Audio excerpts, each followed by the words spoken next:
Hey everyone. I want to jump on today and talk about anxiety. It is baseball season, started yesterday, and one of the things that I was anxious about last baseball season was walking down the stadium stairs. I I feel unbalanced a lot of times and uncoordinated, so I really clutch those handrails on my way down. But I want to talk about some of the things you can do when you get anxious. And I put it in the form of hobbies. Hobbies that might not make you anxious, or better yet, hobbies that might help you with your anxiety. So, number one, if you are someone who gets anxious, as I do, and a lot of my anxiety comes because of my symptoms with MS and not wanting people to recognize it or not wanting to recognize it myself. Sounds like another live. But one is to write expressively. This helps me a lot because when I'm anxious, I pick up my journal, which is actually right by me with my pen in hand and everything. So, writing for me is a big deal. I have my journal next to me, I have a composition notebook next to me, and I have the computer in front of me a lot of times, and I'm more than willing to start typing. Typing is one of those things that I don't struggle with all of the time. And let me tell you, your phone has a lot of apps for journaling, but writing expressly can be for any reason. You could write stories, you can write in a journal, you can write songs. I was going through something recently, and I had a friend tell me this is where country songs come from. Hi, Barbara, how are you? This is where country songs come from. People write about what they know and what they're going through. And I thought to myself, hey, I can do that. Hey, Anthony, nice to see you. So, write expressly to help your anxiety. The second way you can help anxiety is to read empowering books. They might call them self help. Rebecca, hi, Rebecca. It's nice to see you again. And I am actually doing pretty good, Barbara, especially reading all of these hobbies I could get into when I'm anxious. So, reading empowering books. A lot of people might call them self help books, but I would actually say if you're reading empowering books, it might just be something that is an autobiography, something that someone else has written about themselves. It could be a biography that someone has written about someone else that we know that these type of people are strong. I would love to read. There are several books out right now that I've actually put on audiobook. Viola Davis's book. Um, I like Michelle Obama's book. It helps to read about people who've been empowered and you see what they've done. But I have actually like my self-help books as well. So the next thing you can do is go for walks. I'm going to change this up because I know I don't always do the whole walking thing, but I do have a machine. It's called my QB.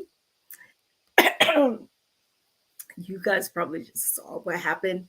All I did was breathe and I choked. So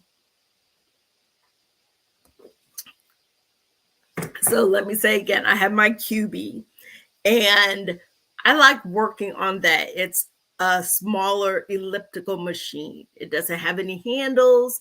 Just put it on the floor and your feet goes. Um,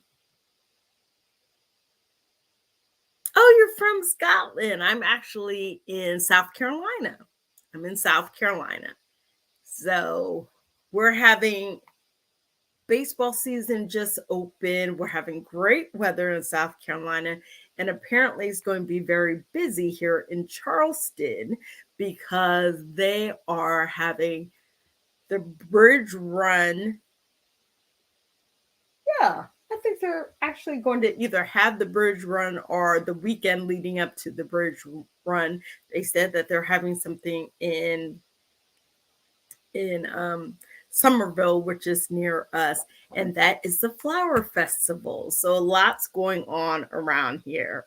It's nice to know that you're over in Scotland. That sounds very cool.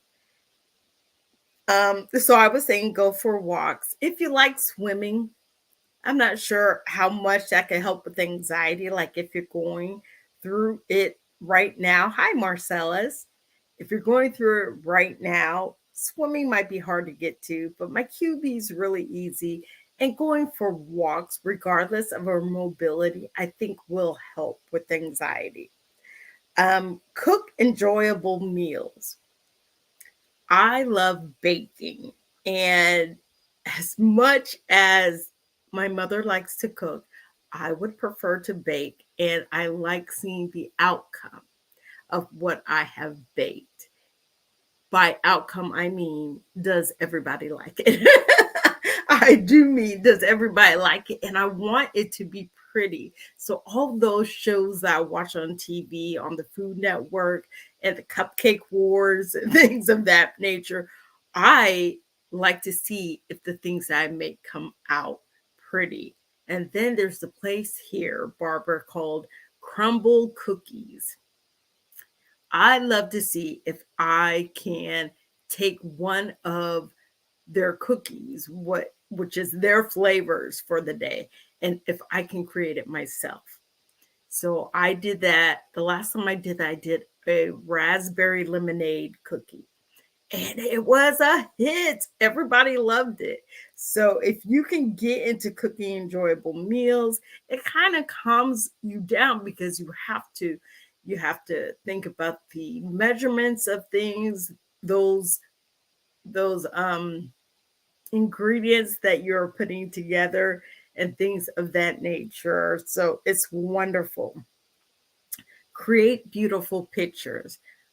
Whether you like to draw or paint, what I have heard is that coloring is so calming. And I believe it because there was a time when I found cutting coupons to be very calming. I didn't know why. To be honest, I just did not know. But coloring is known to be very calming for adults in general. We know kids love to color, but if you go back to putting color together, going back to designing something, coloring in the lines, that's probably why cutting in the lines is so important to me. So you might want to think about that. That is something that people use to help their anxiety. He said, Barbara said that it's refreshing to talk to someone else who understands what it's like to have MS. This is so true. In fact, it helps me to see you all on here because I know that I'm talking to people who actually know what I'm going through. And that is hard to come by. Some people think that it's easy to tell you how to fix something that's going on with you, and it's really the MS, and it's not that easy.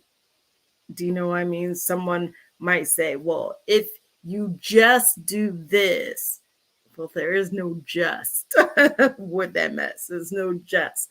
There are things going on in our head, specifically, like really, truly going on that we cannot help. Our nerves are not connecting to what our brain is telling them to do. So we could just do whatever and it's still not going to do it because our brain is saying no. So I do appreciate that. Number 6 is connect with animals. I see a lot of people have found comfort in animals, and a lot of people do take animals on the plane, they might take animals in the store and things of that nature. The only thing that bothers me about it is when people use it, because I believe animals can be very calming. Petting an animal can be very calming. And a lot of people have service pets. I'm not sure I believe that as many people who say they're service pets are actually have service pets. But for those of us who would actually need that, I find it very hard to believe that people are using it as an excuse. But for those of us who need it, it would help with our anxiety. I I've talked about there were these young ladies in my class in my actually when I was in elementary school, middle school and high school, and they were blind. And at one time one of them actually started having a sight dog with her, and she took it from middle school all through high school. And I just find it hard to believe that some people actually use it as an excuse to carry their animal, because it is there to help those of us who need help with certain things. So connect with animals if you are feeling anxious about things, whether it's a cat, a dog, or there was one time when I had a fish, and my nieces and nephew have a fish right now.